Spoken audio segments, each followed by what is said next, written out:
자, 감정평가 두 번째 강의로 들어가 보도록 할게요. 자, 감정평가의 3방식입니다. 여기 교재를 보시면 큰 타이틀이 02 감정평가의 3방식으로 되어 있고요. 그 다음 밑에 감정평가의 3방식의 개요가 01, 1번에 감정평가의 3방식의 의의는요, 참고하시고요. 넘겨보세요. 넘기시면은 이제 감정평가 3방식 6방법의 박스가 있습니다. 이 박스가 3방식, 그러니까 이 3년성 3방식에 대해서 우리가 6방법이 가로쳐서 한번 나온 적이 있었어요. 자, 그래서 그 가로쳐서 나오는 게 굉장히 중요하기 때문에 이걸 다 한번 적어 드린 다음에 가도록 하죠. 자, 우리가 3년성이라는 가격의 3년성이 있어요. 자, 비용성, 그 다음에 시장성, 수익성이라는 게 있죠. 자, 3방식 6방법입니다. 세 가지 방식인데요. 자, 만약에 이 비용, 이 분필이 원가가 얼마가 들어가는 건 비용입니다. 자, 비용을 따지는 것은 원가 방식이고요. 자, 이 분필이 시장에서 얼마나 거래되는지를 제가 살펴봤어요. 그럼 시장성을 봐서 비교했습니다. 얼마인지. 비교 방식이고. 그다음에 수익성을 갖고 따지는 것은 제가, 그러니까 이거는 이제 만드는 공급 가격에서 가져온 거고요. 이건 균형 가격, 시장 가격에서 갖고 온 거고, 이건 수요 가격입니다. 제가 이걸 사서 어떻습니까? 이 효용이 있어서 사서 이제 이 수익성을 따져서 수익 방식으로 이제 제가 이 효용을 만족하면서 여러분한테 이제 강의를 하면서 수강료를 받을 수가 있는 거죠. 수익성입니다. 어떤 면에 따라서 틀려요. 그래서 원가 방식은 이 비용 접근법이라고 그러니까 이제 일본식에서는 원가 방식이라고 하는데 미국에서는 코스트 어프로치, 비용 접근법이라고 하고요. 비교 방식을 시장 마켓 어프로치 접근법이라고 하고 수입 방식은 인컴 어프로치, 소득 접근법이라고 얘기를 합니다. 그럼 3방식 6방법이거든요. 6방법이라는 것은 가격을 가액이라고 합니다. 가액과 우리가 임료로 이제 산정하죠. 임료라는 건 임대료를 얘기를 하는 거죠. 그래서 얘가 가로쳐서 나왔었어요. 그래서 이제 얘를 원가법, 그 다음에 얘를 적산법, 자, 그 다음에 얘를 거래사례 비교법. 거래사례 비교했으니까 임료를 임대사례 비교법 이렇게 나왔고요. 자, 미래 수익을 가지고 장래 수익이니까 환원하는 게 수익 환원법이고요. 임료를 구하는 게 수익 분석법입니다. 뭐 시장가격은 뭐 적산가액, 적산임료, 비중가액, 비준임료, 수익가격, 수익임료인데요. 시장가격 조정한다는 자체는 뭐 기본가격에서 배우셨으니까 그냥 넘어가고요. 자, 얘네들은 다 이제 세 글자입니다. 그 다음에 7글자, 5글자. 이렇게 막 가로쳐서 나왔어요. 그럼 어떻습니까? 이거와 맞추려면 5글자야 되고, 이건 3글자. 이렇게 해서 맞춰줘야죠. 이런 식으로 한번 재미있게 한번 보세요. 그러니까 물론, 감정평가가 어렵게 출제되면은 좀 어렵게 나오지만, 지금 짧은 시간에 여러분한테 전달할 수 있는 건요, 최대한 나올 수 있는 것들만 지금 보고 있습니다. 그래서 특히 이제, 그럼 원가 방식으로 이제, 본격적으로 들어가 볼게요. 원가 방식입니다. 원가 방식의 가격을 구하는 게 원가법이죠. 그래서 얘는 기준 시점이라는 게 상당히 중요해요. 기준 시점에서 대상 물건의 제도원가의 감가 수정을 해서 대상 물건이 가지는 현재의 가치, 가액을 산정하는 겁니다. 그래서 식이 있어요. 원가법은. 그래서 제 조달 원가에서 마이너스 감가 누계액을 뺍니다. 적산가격이라는 게 나오죠. 자, 그래서 우리가 보통 제도원가가 이 칠판 두 개가 만드는데 1,000원이다. 새거로 됐을 때. 얘는 가가가 됐어요. 그러면 우리가 지나온 연수를 경관 연수라고 하고요. 남아있는 연수를 잔존 연수라고 합니다. 3년 지나면서 정해법으로 100원씩 100원씩 가가됐다고 봐요. 그럼 100원씩 3년이면 300원이 감가 누계액이 돼서 700원이 적산가액이 됩니다. 제도원가는 항상 기준 시점을 명시해야 되고요. 기준 시점이라는 게 중요하고, 이 빼는 것을 감가 수정이라고 얘기합니다. 감가 수정과 감가 상각의 차이점을 이제 배울 거고요. 이런 식으로 이제 보시면 돼요. 그래서 이제 그렇게 보시면은 이 이론적 근거나 뭐 장단점은 여러분들이 보시고요. 넘겨보시면 제조정가로 갑니다.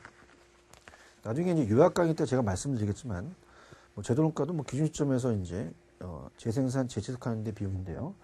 자, 들어갑니다. 자, 우리가 나중에 요약 강의 때 말씀을 드리겠지만, 자가건설이라도 도급건설로 가요.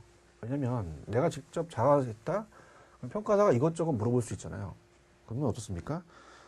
우리가 항상 요 제도론가는 자가건설이 기준이 아니라 도급으로 갑니다.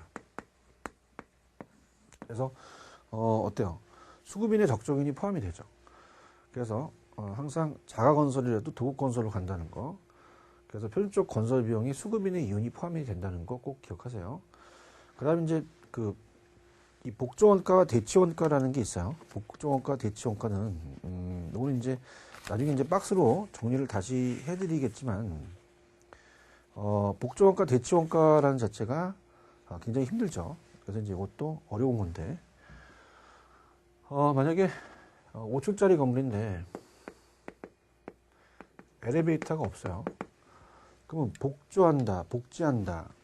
똑같이 만든 인간을 복제인간이라고 하잖아요. 그러면 엘리베이터가 없는 걸로 생각을 해요. 5층짜리를. 그러면 엘리베이터가 없는 걸로 이제 우리가 본다면, 얘는 이제 같긴 같은데, 물리적으로 동일합니다. 물리적 측면이에요. 그래서 최근 지어진 거는 복제할 수 있죠. 근데 대치원가는 이 물리적이 아니라 기능이나 효용 면에서 유사하도록 만들어요. 그러니까 엘리베이터가 있는 걸로 보죠. 그러다 보니까 오래된 건물 같은 경우는요, 빨리빨리 만약에 한옥은 자재가 단종이 되기 때문에 25년 지난 게 효용 면에서 똑같아야 되죠. 그렇게 보시면 되고요. 그 다음에 이제 복제원가는 일로 오면서 우리가 어떻습니까? 대치원가처럼 기능적 감가를 행하지 않기 때문에 만약 기능적 감가가 300원이다. 그럼 얘는 빼서 700원으로 계산한 다음에 우리가 가는 게 얘죠. 대치원가. 근데 얘는 그냥 1000원으로 가요. 300원을 빼야 되죠. 그래서 얘는 물리나 기능과 그 다음에 경제적 감가를 다 해야 됩니다. 근데 얘는 물리나 경제적 감가를 하는데 기능적 감가를 행하면 안 돼요. 그래서 대기 없다라고 해요. 대치원가는 기능적 감가를 행하면 안 돼. 이중감가 된다. 그래서 한번 읽어볼게요. 자, 목조원가는 대상부동산의 자재와 동일 또는 유사한 자재를 사용해서 기준 시점 중요하고요. 자, 현재 재생산을 복조하는데 물리적 측면의 박스 치고, 그 다음에 요즘 지어진 게 최근 건물입니다. 근데 대치원가는 어때요? 동일한 효용이 비슷한 거죠. 최신의 자재와 디자인에 의해서 신축하는 대치하는 경우고요. 자, 이런 오래된 것에 물건이 적합하겠죠. 그 다음에 대치원가는 적산가를 구할 경우는 기술적 감가를 또 행하면 안 됩니다. 대상부동산과 또 동일한 효용을 기준으로 하기 때문에 이중감가 벌일 수 있기 때문에 안 된다는 거 그렇게만 정리해 두시고요. 그 다음 오른쪽에 재론가 산정 방법은 잘 출제가 되진 않아요. 넘겨볼게요. 넘겨주시면 감가수정과 감가상각은 좀 보셔야 됩니다. 자, 이걸 나중에 이제 제가 박스로서 이제 요약 강의 때 제가 말씀을 드릴 텐데요.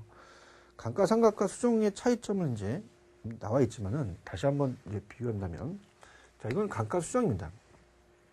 그러니까 우리가 그냥 수정과 상각을 가지고 비교하면 되잖아요. 그러니까 수정이라는 자체는요, 우리는 이 감가수정이라고 하는 것은요, 100원에서 300원을 빼서 700원의 가격을 구하고 싶은 거예요. 그래서 평가에 중요시 되고, 상각은 얘는 기업 회계입니다. 회계 기준이에요.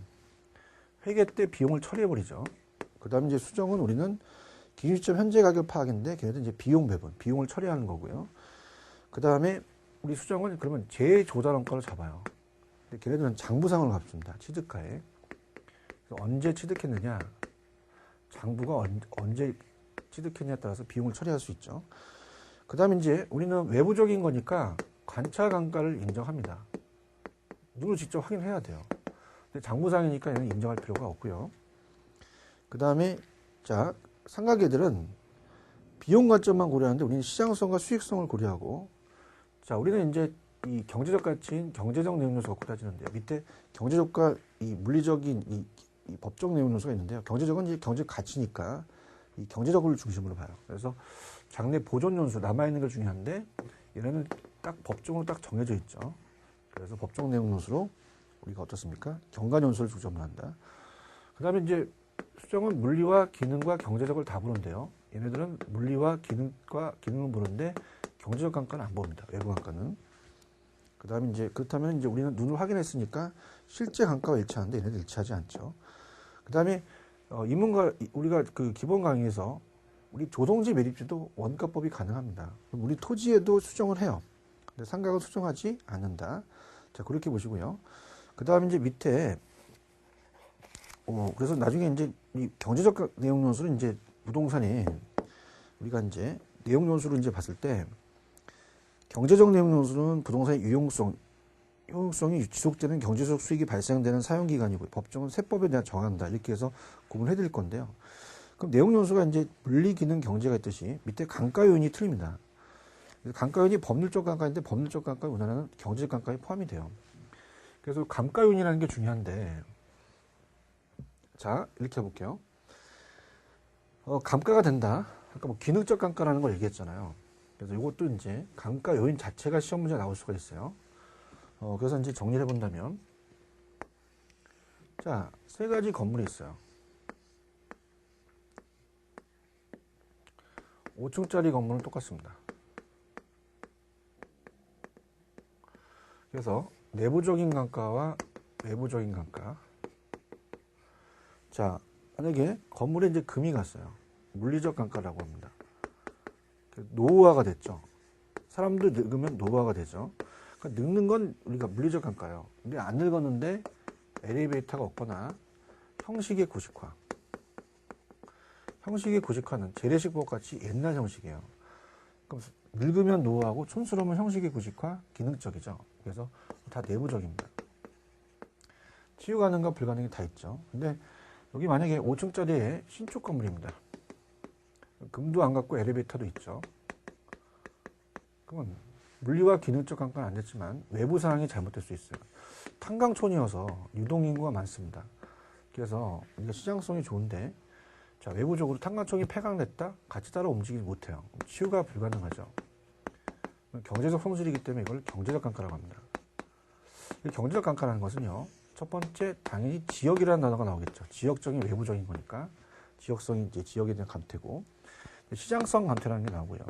그다음에 세 번째는 환경이라는 글씨가 나옵니다. 외부 환경. 그래서 시장 환경. 그래서 사람들은 뭐니 해도 돈입니다. 돈을 보면 환장을 하죠. 환경과 시장 이렇게 해서 이런 식으로 찾아내시면 돼요. 자, 그래서 이것도 잘 나와요. 그래서 물리적은 시간의 경과에 따라 감가 요인을 말하며 마멸, 훼손, 시간의 경과에 따라서 노후화 동그라미, 재해로 인한 우발적 손상이죠. 자, 기능적은 어때요? 대상부동산의 기능적인 저하로 인해서 감가를 합니다. 이는 가치의 원칙 중 이제 균형의 원칙과 근거로 된다고 앞서서 배우셨어요. 형식의 구식화, 좀 촌스러운 거죠. 설계의 불량, 설비 부족. 우리가 엘리베이터가 없다, 지하철이 없다. 설비 부족 또는 과잉, 건물이 또 부지의 또 불균형. 우리가 이제 어떻습니까? 부지가 이렇게 있는데 건물이 이렇게 건축을 하게 되면 좀 안 맞죠, 그죠? 뭐 이런 것들이 돼요. 그다음에 이제 경제적은 어때요? 주변 환경과에 대한 관계죠. 그래서 적합의 원칙과 관련된다고 앞쪽에서 배웠어요. 그래서 얘는 지역이라는 게 세트돼 있죠. 지역, 인근 지역. 그다음에 돈을 보면 환장을 하죠. 환경이나 시장. 법률적은 제도적인 면에서 하자가 발생해서 소유권의 하자 여부나 등기 불안전, 공사업성의 규제 위반인데, 자, 우리는 법률적을 또 기능적에다, 경제적에다 포함을 시켜요. 그래서 물리, 기능, 경제적으로 이제 봅니다. 자, 그 다음에 이제 다음에 제가 그 요약 강의를 할 때, 나중에 이제 박스로 정리를 할 때, 제가 분명히 요 감가 수정하는 방법이 중요하다고 말씀을 드릴 거예요. 자, 그래서 감가 수정하는 방법은 정액, 정률, 상한이란 내용 요소 가장 어렵습니다. 그걸 뭐 전반적으로 제가 여기서 구체적으로 할 수는 없고요. 기본 강의에서 들었기 때문에 전체적인 걸 보여드릴게요. 물론 이제 제가 요약 강의 때는 그 세 가지만 봅니다. 근데 내용 요소와 관찰강화법, 분해법만 보는데 여기는 시장출주법과 임대료 손실하는 법까지 같이 보여드리도록 할게요. 자, 우리가 지금 요 감가 수정하는 방법이 있어요. 그래서 감가 수정하는 방법이 시험 문제 나오죠. 그래서 첫 번째는 내용연수입니다. 그래서 내용연수법이라는 자체가 표준이 돼요. 내용연수를 기준을 하고요. 그래서 일정행식하는 정해법, 일정유식하는 정률법, 그 다음에 상환기급, 이자를 고려하는 상환기급법이 있습니다. 자, 그래서 근데 이거는 이제 이 내용연수라는 자체는 아까도 얘기했지만 뭐 경관연수나 정관연수 따진다는 자체가 장부상이에요. 장부상과 이론과 실제가 안 맞을 수 있습니다. 그래서 관찰감각법을 변형하라 그래요. 그러니까 관찰감각법은 자, 우리가 실제입니다. 그래서 우리가 이 장부상에 놓치는 것을 실제 나가서 관찰하면서 직접 눈으로 확인하는 거예요. 출장 가서. 외부적 감각을 같이 보는 거예요. 세밀하게 관찰하지만 이제 주관적인 개입되기가 쉽죠. 그 다음에 이제 분해법이라는 게 있습니다. 분해법은 물리, 기능, 경제적을 하나씩 다 분해해서 하기 때문에 세밀하지만 이중가가 범해질 수 있어요. 그래서 여기까지가 이제 우리가 직접법입니다. 간접법이라는 자체는 시장에서 갖고 오죠. 그래서 비교하는 거예요. 그러니까 관찰하고 보면 이렇게 생각하세요. 특히 뭐 기분 나쁜 생각하지 말고 여성분들은 어떻습니까? 우리가 여름철에 이제 옷이 좀 짧아지면 치안들이 쫓아오죠. 뭐 뒷모습 보고 쫓아오겠죠. 그럼 어떻습니까? 딱 오자마자 이 가스총 같은 거 사지 마시고 딱 잡고 화난 대로 데리고 가세요. 관찰강압법을 하랍니다. 그럼 어때요? 물리기능 경제가 아주 감가가 심하니까 안녕히 계세요. 죄송합니다. 가죠. 근데 중요한 것은 안 가요. 너 왜 안 가니? 내 스타일이라는 거죠. 주관적이 개입돼요. 관찰강압법은 가장 출제 빈도가 높은 게 주관적이라는 단어가 굉장히 중요합니다. 이거 찾아낼 거고요. 그 다음에 간접법이라는 것은 그냥 들어보세요. 시장 추천법이라는 것은 내가 대상에서 직접 감가수정하는 게 아니라 시장에서 갖고 와서 비교하는 거예요. 그 다음에 임대료 손실하는 법도 그냥 간단하게 들어보시면 돼요. 자, 임대료 손실하는 법은 비교예요. 그래서 간접법이라는 건 사례에서 가져옵니다.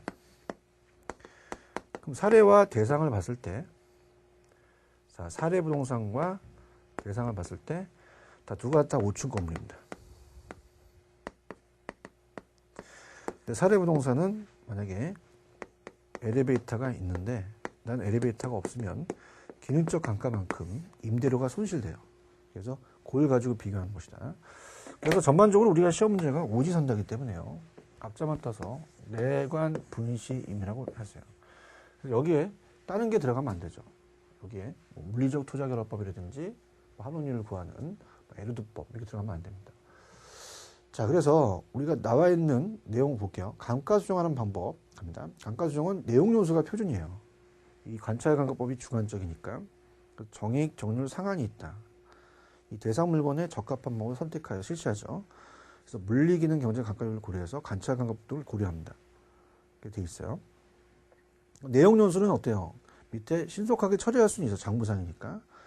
획일적 기계적이기 때문에 실제 파악하기 곤란하죠. 실제 감가가 안 맞을 수도 있다는 얘기죠. 그 정해법이라는 게 있습니다. 정해법은 어떻게 돼요? 일정 액식이죠. 그래서 이걸 뭐 세부적으로 들어가기 힘들고요. 밑에 보시면 매년 일정 액식 감가된다는 게 당연합니다. 그럼 감가액이 일정하죠. 그래서 우리가 내용 연수가 길게 가는 건물이나 구축물에 많이 사용됩니다. 계산이 간편하나 감가액 현실과 부합되지 않습니다. 왜냐하면 장부상이니까. 그래서 그 예제를 한번 여기 보시면 되고요. 그 다음에 이제 넘기시면은 정률이라는 게 있어요. 정률은 우리가 이제 얘가 건물에 씁니다. 근데 얘는 기계예요. 건설기계도 평가를 하죠. 근데 건설기계는 3년 지나면 반값이 뚝 떨어져요. 정액은 건물은 3년 지나고 반값 뚝 떨어진 거 없죠. 그래서 정률법은 초기에 감가를 많이 합니다. 그래서 매년 일정액식이죠. 얘는 감가하고 감가액이 초년도 가장 크고 시간이 지날수록 점차가 체감한다. 기계나 차량입니다. 동산 평가하고요. 초기 감가액이 많아지기 때문에 안전하게 자본을 회수할 수 있죠. 계산이 복잡하고 잔존 가치가 0인 경우는 정액도 불가능할 수가 있습니다. 자, 상한기가는 이자예요, 이자. 이자가 나오면 무조건 상한기품 찍으세요. 그러니까 얘는 이자를 고려합니다. 매년 감가에 일정한 이자를 발생했다고 가정을 해요. 그래서 감가액이 초년도 가장 적고 시간이 갈수록 점점 증가하겠죠. 광산 같은 건 한번 캐면 캘 게 없기 때문에 평가를 합니다. 그래서 이자를 고려한다 나오면 무조건 상한기 입법 찍으십시오. 자, 그럼 어떻습니까? 우리가 초기에 감가를 제일 많이 하는 게 정률이죠. 정액, 상환. 평가액은 남아있는 거. 제일 적게 뜨는 게 상한이니까 상한, 정액, 정률. 이렇게 해서 보시면 되고요. 관찰감가법은 어떻게 돼요? 제가 아까 가스총 사지 말고 얼굴 들이대라고 했죠. 그럼 치안이요. 세부적으로 물리, 기능, 경제감가를 직접 관찰합니다. 그럼 여러분들 어때요? 직접 나가서 평가사가 관찰하다 보니까 이 장무상 놓쳤던 거를 세밀하게 관찰할 수 있죠. 개별적인 상태나 세밀하게 관찰돼서 감가수정을 합니다. 그래서 우리가 어때요? 단점은 어떻습니까? 주관입니다. 그래서 주관이고요. 평가사는 건축사가 아니에요. 외부에서 관찰할 수 없는 기술적 하자를 또 놓치기가 좀 쉽죠. 자, 분해법이라는 걸 한번 볼까요? 자, 분해법에 순서가 있어요. 자, 그래서 아까 우리가 물리, 기능, 경제적이라는 게 있었잖아요. 자, 그래서 보통 자, 이 분해법이라는 자체가 순서가 한번 평가사 시험 문제 이제 물어볼 수도 있는데요. 물리적, 기능적, 경제적이 있습니다. 이 순서예요. 그래서 물리, 기능, 경제가 순서대로 분해를 하는 겁니다. 감가원을 물리, 기능, 경제로 분류해서 이걸 다시 치유 가능과 불가능으로 나눠서 측정치의 합으로 구하는 방식이죠. 그러니까 어떻게 돼요? 이 분해를 해서 그래서 분해 방식, 내구성 분해 방식이라고 또 합니다. 분해법으로서 물리, 기능, 경제를 다 따져보다 보니까 세밀하게 감가 수정하기 때문에 논리적이고 객관적입니다. 근데 또 이미 했던 걸 또 하면 이중감가 또 범할 수도 있죠. 그 다음에 이거 나올 수가 있다는 게, 자, 우리가 만약에 얘는 치유로 봤을 때, 치유가, 자, 금이 같다? 그럼 땜빵하면 돼요. 가능한데, 또 우리가 가능하지 못하는 건 비용이 많이 들어가면 또 불가능할 수도 있죠. 엘리베이터가 없다. 설치하면 돼요. 설치한 비용이 더 가치보다 더 낮으면 설치하면 불가능인데요. 자, 얘를 물어봅니다. 얘는 경제적은요, 무조건 불가능밖에 없어요. 얘 타겟을 둬요. 그럼 얘는 무조건 불가능이지 가능하면 안 돼요. 그래서 물리, 기능, 경제를 순서대로 우리가 시험 문제 한번 평가사 시험에 나올 가능성이 있어요. 그렇다면요, 어떻게 염두에 암기하시냐면, 자, 갑돌이가 가다가 미친 개를 만났습니다. 미친 개 놀리면 안 돼요. 미친 개인지 뭐고, 미친 개한테 까불까불 합니다. 미친 개한테 까불까불 하니까 미친 개 확 물기밖에 더 하죠. 그래서 물기, 요거는 다 있고요. 그럼 딱 문 상태에서 막 움직이면 안 돼요. 가만히 있으면서 불경을 외우겠죠. 이렇게. 자, 이런 식으로 한번 외우시면 돼요. 그 다음 시장 추출법은 어떻습니까?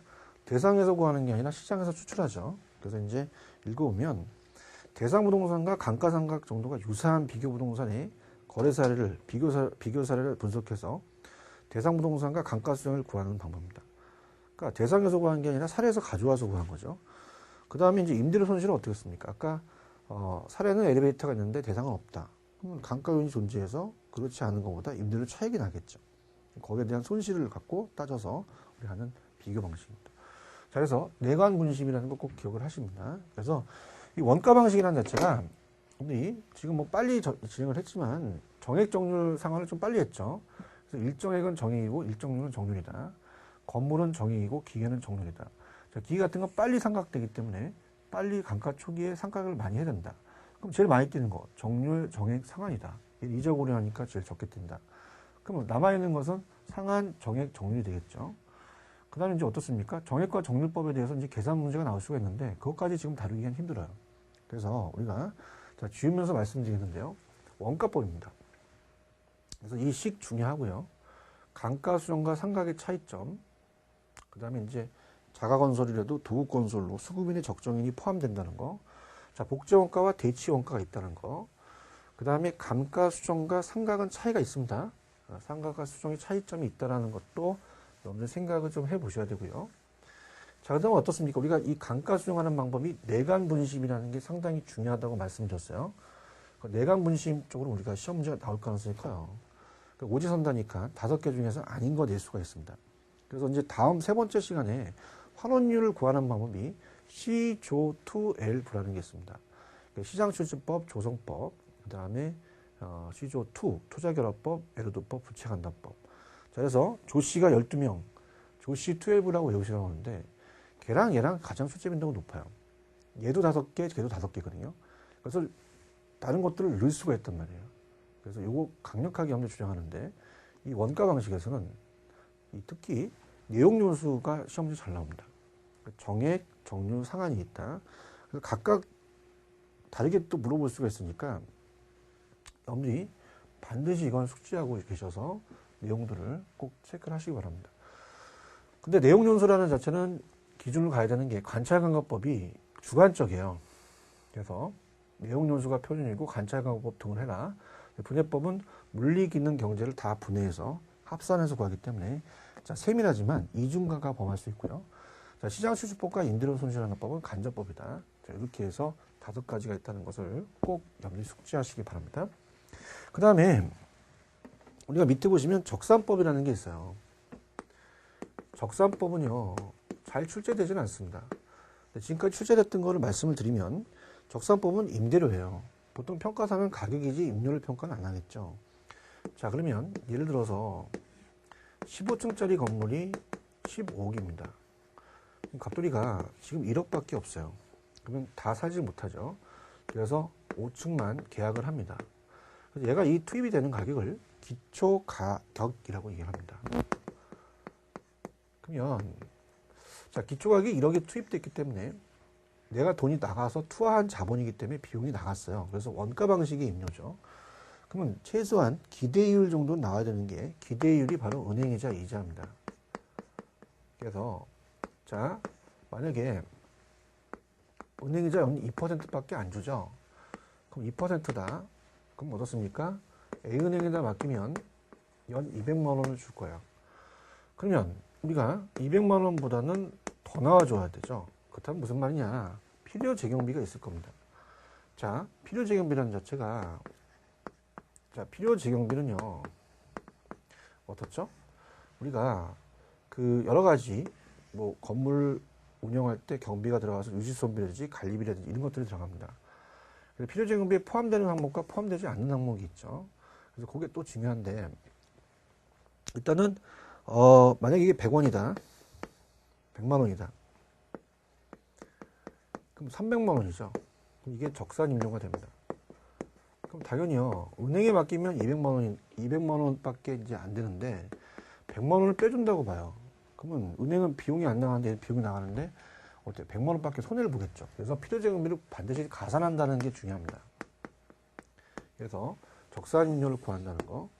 그래서 그렇게 해서 우리가 요게 가로쳐서 한번 나왔고요. 요거 곱해서 이걸 더해서 우리가 300만 원이 된다는 자체에 이 계산 문제가 나온 적도 있었고요.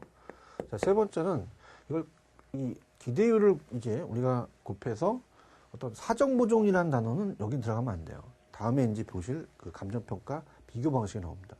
그러니까 사정보종을 가하는 게 아니라 필요재경비를 가산해서 구한다. 이렇게 보셔야 되죠.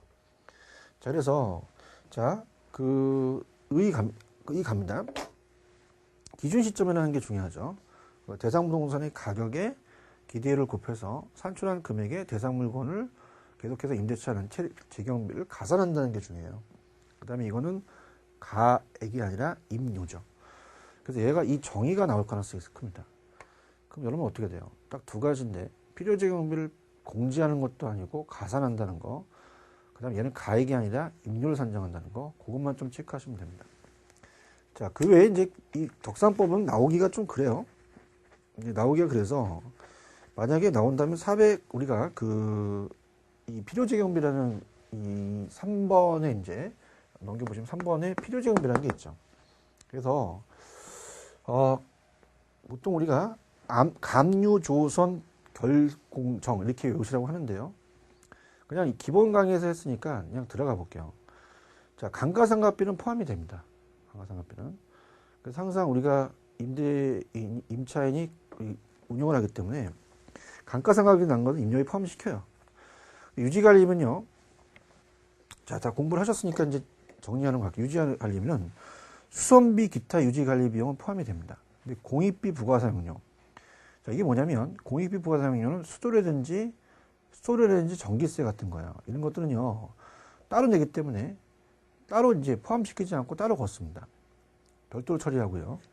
그다음에 수익적 지출은 자 어때요? 수선비 같은 경우는 유리창이 깨졌다. 그러면 들어가는데 자본조치 포함되지 않죠. 뭐 이런 것들을 배우셨을 거예요. 그래서 그건 기본 강의 배우셨기 때문에 그냥 필요재정비를 더한다. 그렇게 해서 마치도록 할게요. 그다음에 이제 나중에 제가 요약 강의 때 다시 또 그 묶어서 가도록 하겠습니다. 자, 감정평가 파트 두 번째 이걸 마치도록 하겠습니다. 수고하셨습니다.